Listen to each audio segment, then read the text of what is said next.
क्या आपने कभी खबरें देखते हुए सोचा है, आखिर ऐसा कैसे मुमकिन है? एक तूफान जो जाने ले जाता है, एक बीमारी जो किसी अपने को छीन लेती है, एक युद्ध जो अपने रास्ते में सब कुछ तबाह कर देता है। और ऐसे समय में दिमाग में एक सवाल उठता है, जो हजारों सालों से इंसानियत को परेशान कर रहा है। अगर कोई सर्वशक्तिमान, सर्वज्ञ और पूर्ण रूप से दयालु ईश्वर है, तो वह ये सब होने क्यों देता है? आज हम कोई आसान जवाब नहीं देंगे। इसके बजाय हम उस दार्शनिक बहस के केंद्र में जाएंगे, जिसे बुराई की समस्या के नाम से जाना जाता है। हम दोनों तरफ के सबसे मजबूत तर्कों पर गहराई से विचार करेंगे, और मैं वादा करता हूं, इस वीडियो के अंत तक इस शाश्वत सवाल पर आपका नजरिया पहले जैसा नहीं रहेगा। तो आइए, सबसे पहले इस चर्चा के नियम तय कर लेते हैं। इस विरोधाभास को पहली बार प्राचीन यूनानी दार्शनिक एपिकुरस ने स्पष्ट रूप से सामने रखा था। यह कुछ इस तरह से है: अगर ईश्वर बुराई को रोकना चाहता है लेकिन रोक नहीं सकता, तो वह सर्वशक्तिमान नहीं है। अगर वह रोक सकता है लेकिन रोकना नहीं चाहता, तो वह दयालु नहीं है। अगर वह रोक भी सकता है और रोकना चाहता भी है, तो फिर बुराई कहां से आती है? और अगर वह न रोक सकता है और न रोकना चाहता है, तो फिर उसे ईश्वर कहने का क्या मतलब? इसी पहेली को आज हम सुलझाएंगे। तो इस उलझी हुई गुत्थी को सुलझाने के लिए आइए एक बेहद आसान पर बहुत जरूरी कदम से शुरुआत करते हैं। कल्पना कीजिए कि आप किसी मुश्किल मशीन को ठीक करने की कोशिश कर रहे हैं। सबसे पहले आप उसे अलग अलग हिस्सों में खोलेंगे, ताकि समझ सके कि सब कुछ कैसे काम करता है। बुराई की समस्या के साथ भी हमें ठीक यही करना होगा। हम सब कुछ एक ही टोकरी में नहीं डाल सकते। दार्शनिक और धर्मशास्त्री आमतौर पर बुराई को दो बड़े और बिल्कुल अलग अलग प्रकारों में बांटते हैं। पहला प्रकार है नैतिक बुराई, मॉरल ईविल। यह समझना काफी सीधा साधा है। ये वह सारी बुराई है जो इंसान जानबूझकर एक दूसरे के साथ करते हैं। युद्ध, नरसंहार, विश्वासघात, झूठ, चोरी, क्रूरता। ये सूची कभी खत्म नहीं होती। यहां मुख्य शब्द है करते हैं, दे डू। इस बुराई का स्रोत मानवीय चुनाव, हमारे फैसले और कर्म है। यह वह बुराई है जिसका एक करता है, इंसान। वहीं दूसरा प्रकार कहीं ज्यादा पेचीदा है। यह है प्राकृतिक बुराई, नेचुरल इविल। एक तूफान जो पूरे शहर को तबाह कर देता है, एक भूकंप जो हजारों जानें ले लेता है, एक बच्चा जो लाइलाज बीमारी के साथ जन्म लेता है, एक वायरस जो महामारी फैलाता है। इस बुराई का कोई इंसान करता नहीं है, ये बस घटित होती है। ये हम पर बाहर से टूट पड़ती है, और हम इसके सामने बेबस नजर आते हैं। इस अंतर को समझना बेहद महत्वपूर्ण है, क्योंकि जो तर्क किसी एक इंसान की क्रूरता को समझाने की कोशिश करते हैं, वे सुनामी जैसी प्राकृतिक आपदा के सामने बिल्कुल बेकार हो जाते हैं। और यही विभाजन हमारी आगे की यात्रा का मार्गदर्शक बनेगा। ठीक है, तो आइए नैतिक बुराई से शुरुआत करते हैं। और यहीं पर इस बहस के इतिहास का शायद सबसे प्रसिद्ध और शक्तिशाली तर्क सामने आता है। इसे स्वतंत्र इच्छा का बचाव कहा जाता है। इसका सार एक सरल विचार में व्यक्त किया जा सकता है: ईश्वर हमारी सुरक्षा से अधिक हमारी स्वतंत्रता को महत्व देता है। आइए इसे समझते हैं। इस विचार के अनुसार ईश्वर के लिए सर्वोच्च मूल्य एक यूटोपिया जैसा संसार बनाना नहीं था, जहां हर कोई हमेशा खुश रहता, बल्कि ऐसे प्राणी बनाना था जो वास्तविक प्रेम, सद्गुण और सार्थक संबंध बनाने में सक्षम हो। और इन सब के लिए मुख्य शर्त क्या है? स्वतंत्र चुनाव। एक पल के लिए कल्पना कीजिए कि ईश्वर ने ऐसी दुनिया बनाई होती जहां केवल अच्छे काम करने के लिए प्रोग्राम किए गए रोबोट रहते। वे कभी झूठ नहीं बोलते, धोखा नहीं देते, और न ही किसी को दुख पहुंचाते। सुनने में तो अच्छा लगता है ना? लेकिन उनका प्रेम और भलाई निरर्थक होती। वे केवल कोड की पंक्तियां में होती। किसी को सच्चे दिल से प्यार करने के लिए मजबूर नहीं किया जा सकता। सच्चाई केवल स्वतंत्रता से ही जन्म लेती है। तो वास्तविक स्वतंत्रता सिर्फ वनीला या चॉकलेट आइसक्रीम चुनने जैसा नहीं है। यह अच्छाई और बुराई के बीच चयन करने का अवसर है। यदि आपके पास बुराई चुनने का वास्तविक अवसर नहीं है, तो अच्छाई चुनना चुनाव नहीं, बल्कि पूर्व नियत है। आपका हाँ तब तक कोई मायने नहीं रखता जब तक आपके पास नहीं कहने का अधिकार न हो। इस प्रकार नैतिक बुराई वह नहीं है जिसे ईश्वर ने बनाया है। यह हमारे सबसे बड़े वरदान, स्वतंत्र इच्छा, की एक भयानक और दुखद कीमत है। परंतु पाप करने की सच्ची संभावना के बिना वास्तविक स्वतंत्रता भला क्या है? इस विचार के अनुसार बुराई करने की स्वयं की क्षमता उस दुनिया का एक अनिवार्य भुगतान है जहां प्रेम और अच्छाई का अस्तित्व है। ईश्वर किसी भी क्षण हस्तक्षेप करके बुरे काम करने वाले को रोक सकते थे, परंतु ऐसा करने पर वे अपना ही दिया हुआ वरदान वापस ले लेते। वे हमें स्वतंत्र व्यक्तियों से कठपुतलियों में बदल देते। निश्चित रूप से यही एक बहुत पेचीदा सवाल उठता है। सर्वशक्तिमान ईश्वर ने मनुष्य को ऐसा क्यों नहीं बनाया कि वे हमेशा अपनी स्वतंत्र इच्छा से केवल अच्छाई ही चुने? सुनने में तो यह तर्क संगत लगता है, लेकिन इस तर्क के समर्थक जवाब देते हैं कि यह तार्किक रूप से असंभव है, ठीक वैसे ही जैसे वर्गाकार वृत्त बनाना। यदि चुनाव का परिणाम पहले से निर्धारित है, यानी यदि हम निश्चित रूप से अच्छाई ही चुनेंगे, तो यही अब स्वतंत्रता नहीं बल्कि एक बहुत ही ठोस भ्रम है। ये ऐसा है जैसे सड़क की आड़ में छिपी हुई रेल की पटरियां हों। आप भले ही स्टीयरिंग घुमाते रहे, लेकिन ट्रेन फिर भी अपने तय मार्ग पर ही चलेगी। वे कहते हैं कि सच्ची स्वतंत्रता के लिए सच्चे जोखिमों की आवश्यकता होती है, और नैतिक बुराई वही जोखिम है जो हकीकत बन गया है। ठीक है, स्वतंत्र इच्छा का तर्क काफी ठोस लगता है जब तक हम इंसानों के कार्यों की बात करते हैं, लेकिन सच कहें तो यह तर्क पूरी तरह से धराशायी हो जाता है जैसे ही हम प्राकृतिक बुराई की ओर मुड़ते हैं। स्वतंत्र इच्छा बिल्कुल नहीं समझाती कि क्यों कोई ज्वालामुखी अचानक फटकर पूरे गांव को जला डालता है। यह नहीं समझाती कि क्यों सुनामी हजारों लोगों की जानें ले लेती है, जिनमें दुधमुहे बच्चे भी शामिल होते हैं। और यह तो कतई नहीं समझाती कि क्यों कोई बच्चा असहनीय आनुवंशिक बीमारी के साथ पैदा होता है। यह किसी ने नहीं चुना। इसमें इंसान की कोई बुरी नीयत नहीं है। यह बस प्रकृति की अंधी निर्मम शक्ति है। और ऐसे कष्टों का कोई अर्थ खोजने की कोशिश में धर्मशास्त्री और दार्शनिक एक और शक्तिशाली और कहना होगा काफी कठोर तर्क सामने लाते हैं। यह तथाकथित आत्मा को गढ़ने वाली दुनिया का विचार है। कल्पना कीजिए कि हमारी यह दुनिया एक आरामदायक घर नहीं बल्कि एक जिम है, या फिर इसे एक कठोर फौजी ट्रेनिंग कैंप ही समझ लीजिए।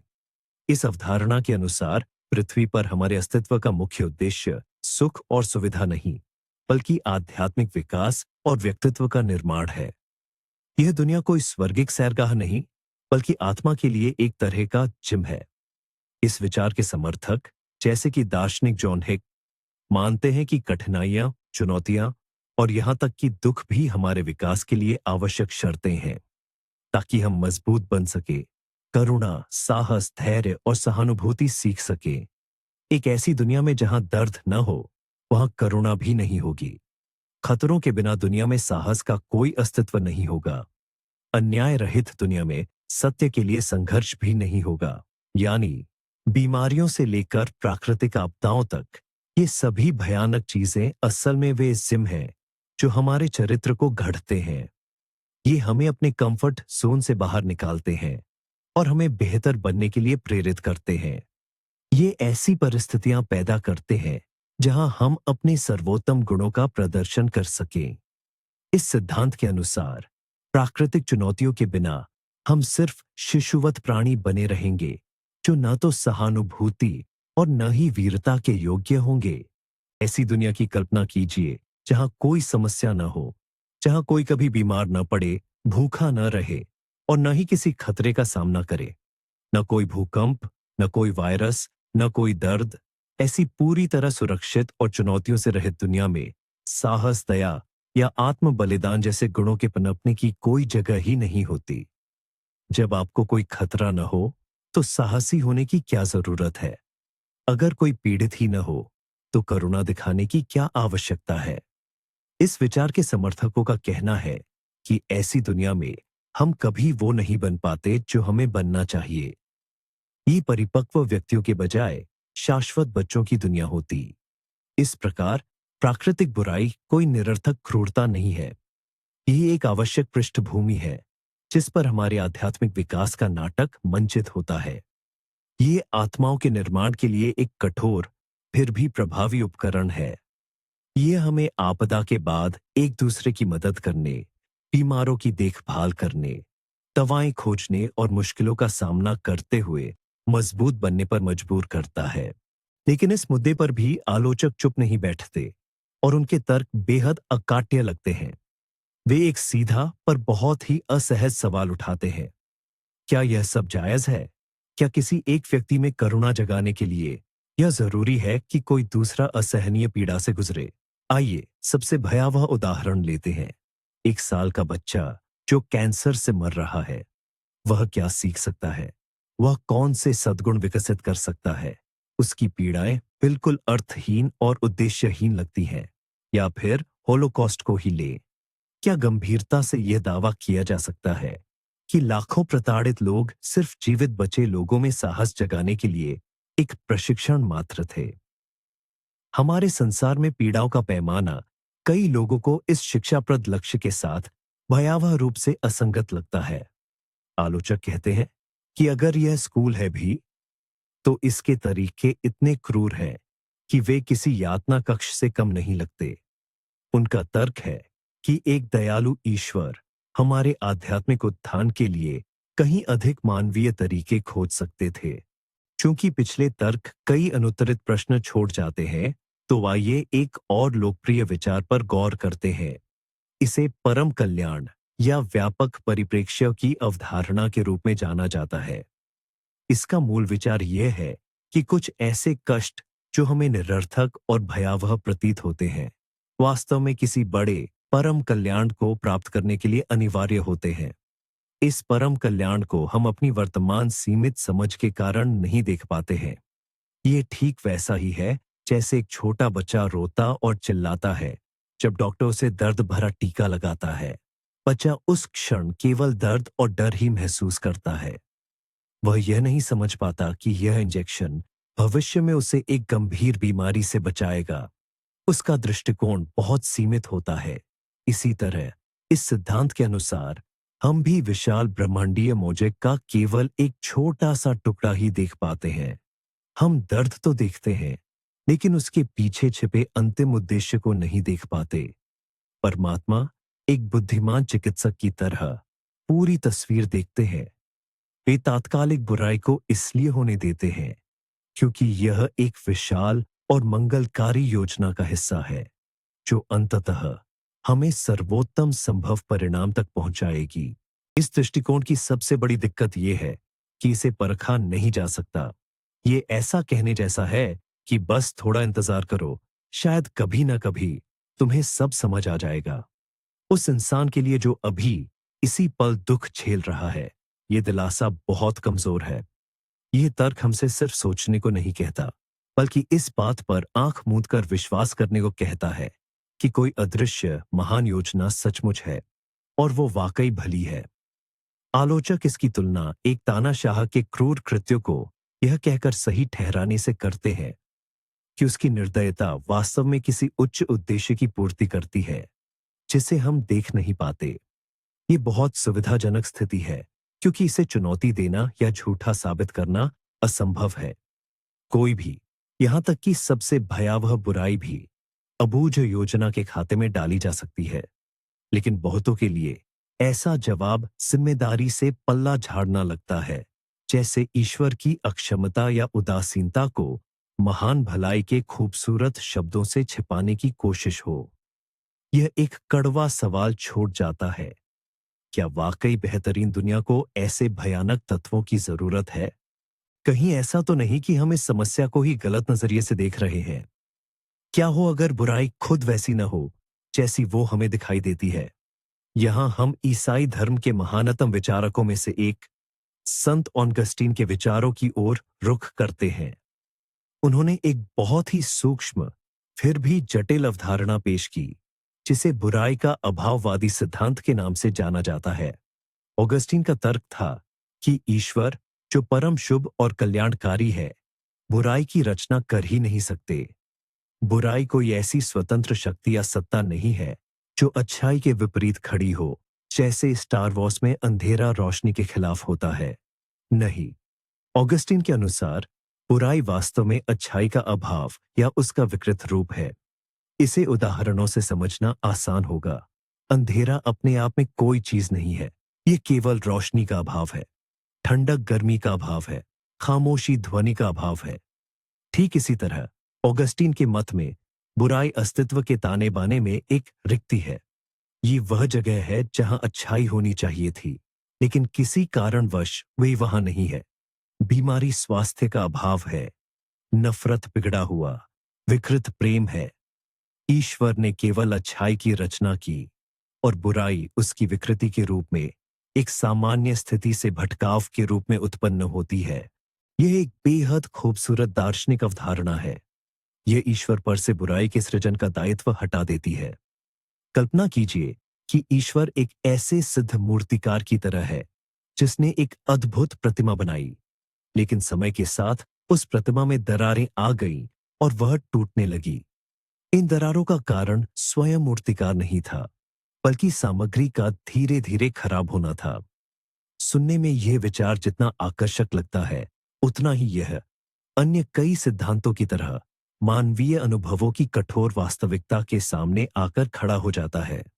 जब कोई इंसान यातनाओं से गुजर रहा हो या किसी जानलेवा बीमारी से जूझ रहा हो, तब उसे इस बात से कोई फर्क नहीं पड़ता कि उसका दर्द अच्छाई की कमी है या कोई स्वतंत्र नकारात्मक शक्ति। दर्द तो दर्द होता है। यह सिद्धांत भले ही दार्शनिक चर्चाओं में अपनी जगह बना लेता हो, लेकिन जो व्यक्ति किसी वास्तविक त्रासदी से गुजर रहा हो, उसके लिए यह एक क्रूर मजाक जैसा लग सकता है। उसे यह बताना कि उसका कष्ट केवल भलाई का विकृत रूप है, उसके अनुभव को पूरी तरह से नकारना और उसकी पीड़ा को कम आंकना होगा। आलोचकों का तर्क है कि यह सिद्धांत भले ही तार्किक पहेली को चतुराई से सुलझा लेता हो, लेकिन यह समस्या के भावनात्मक और अस्तित्वगत आयामों की पूरी तरह से उपेक्षा करता है। आइए अब इस समस्या को एक बिल्कुल नए नजरिए से देखें। क्या हो अगर हम सर्वशक्तिमत्ता की अवधारणा को ही शुरुआत से गलत समझ रहे हों? हम सोचते हैं कि सर्वशक्तिमान का अर्थ है वह जो कुछ भी चाहे कर सके, लेकिन थॉमस एक्विनास जैसे कई धर्मशास्त्री और दार्शनिकों का कहना है कि यह पूरी तरह से सच नहीं है। उनका कहना है कि सर्वशक्तिमत्ता का मतलब तार्किक रूप से असंभव कार्य कर पाना नहीं है। उदाहरण के लिए, एक सर्वशक्तिमान ईश्वर भी एक वर्गवृत्त नहीं बना सकते या चार कोणों वाला त्रिभुज नहीं खींच सकते। वह ऐसा नहीं कर सकते कि 2 और 2 मिलकर 5 हो जाए। यह इसलिए नहीं कि उनकी शक्ति सीमित है, बल्कि इसलिए क्योंकि यह केवल शब्दों का एक अर्थहीन समूह, एक तार्किक विरोधाभास है। कुछ विचारक इस सिद्धांत को बुराई की समस्या पर भी लागू करते हैं। शायद वे कहते हैं, एक ऐसी दुनिया बनाना जिसमें स्वतंत्र प्राणी तो हों, लेकिन बुराई और पीड़ा की संभावना बिल्कुल न हो। यह उतना ही तार्किक विरोधाभास है जितना कि एक वर्गवृत्त। हो सकता है कि स्वतंत्रता और बुराई का जोखिम अपनी प्रकृति से ही अविभाज्य रूप से जुड़े हुए हों, और ईश्वर ने एक की रचना करते समय दूसरे की संभावना को स्वीकार करना पड़ा। इसलिए नहीं कि वे बुरे हैं, बल्कि इसलिए क्योंकि अन्यथा यह तार्किक रूप से असंभव था। ईश्वर को लेकर एक ज्यादा मौलिक दृष्टिकोण भी है जो हमारी पारंपरिक धारणाओं को पूरी तरह से बदल देता है। इसे प्रक्रिया धर्मशास्त्र, प्रोसेस थियोलॉजी के नाम से जाना जाता है। इसके समर्थक कहते हैं, क्या होगा अगर ईश्वर कोई सर्वशक्तिमान तानाशाह नहीं है जो स्वर्ग के सिंहासन पर बैठकर सब कुछ अपनी मर्जी से चलाता है? क्या होगा अगर वह शब्द के पारंपरिक अर्थों में सर्वशक्तिमान नहीं है? इस मॉडल में ईश्वर को पूर्ण नियंत्रक के बजाय एक सह निर्माता के रूप में देखा जाता है जो ब्रह्मांड के साथ विकसित होता रहता है।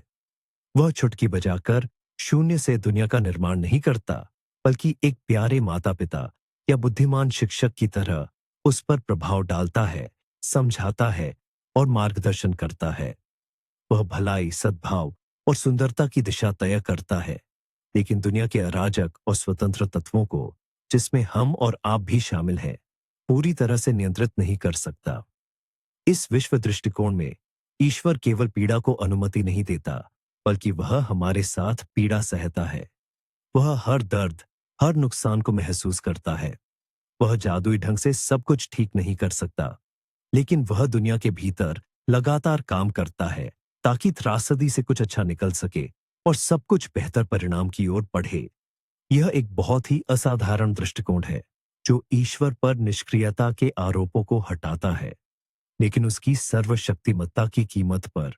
लेकिन इस शाश्वत प्रश्न पर पश्चिमी, यहूदी ईसाई विचारधारा से इतर अन्य संस्कृतियों का क्या मत है?